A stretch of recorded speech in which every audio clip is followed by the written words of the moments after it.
madame. La parole est à madame Marie-Jo Zimmermann. Oui, merci Monsieur le Président. Permettez-moi simplement, avant de poser la question à Monsieur le Premier ministre, de dire à Monsieur Cahuzac que son agressivité marque quand même une certaine fragilité et nous verrons les résultats dans 5 ans, Monsieur le ministre. Monsieur le Premier ministre, demain, en Conseil des ministres, sera présenté le projet de loi sur le mariage pour tous et l'adoption sur les couples homosexuels. À travers ce texte, vous vous apprêtez à mettre en œuvre une promesse de campagne qui va bouleverser profondément notre société et désagréger le modèle naturel de la famille. Une promesse de campagne dont la moitié des Français ne veut pas et dont la frange ne cesse de grandir à l'approche de cette réalité que vous voulez leur imposer. Chaque jour voit se multiplier les polémiques, les mises en garde, les manifestations dans toutes les strates de la société.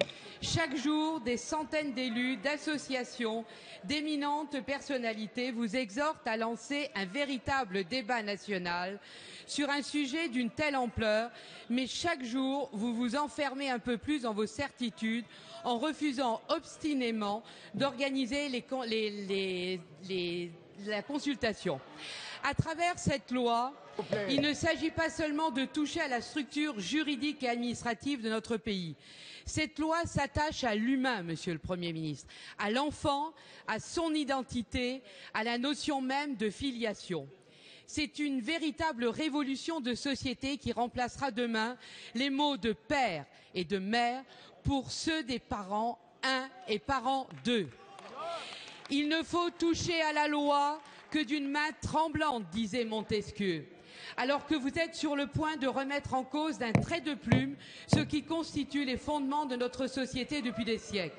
Comment pouvez-vous envisager de vous exonérer d'un débat associant l'ensemble des Français? Depuis plusieurs mois, le groupe UMP procède à des auditions. Dominique Bertinotti, ministre délégué chargé de la famille. Monsieur le Président, Madame la députée, comment pouvez-vous dire que nous escamotons un débat, ne serait-ce que parce qu'il y a déjà eu de nombreuses propositions de loi dans les mandatures précédentes, ne serait-ce que parce que nous avons conduit avec Madame Taubira un nombre d'auditions importants, entendant des avis tout à fait différents, ne serait-ce que parce que les parlementaires, à partir de jeudi, vont aussi mener des auditions variées et diverses. Donc le débat, il est déjà là, il a lieu, il se déroule et je tiens à souligner véritablement que ce n'est pas une nouveauté. Par contre, je voudrais vous dire, attendez de voir le projet de loi qui sera présenté demain en Conseil des ministres avant d'avancer des choses totalement fausses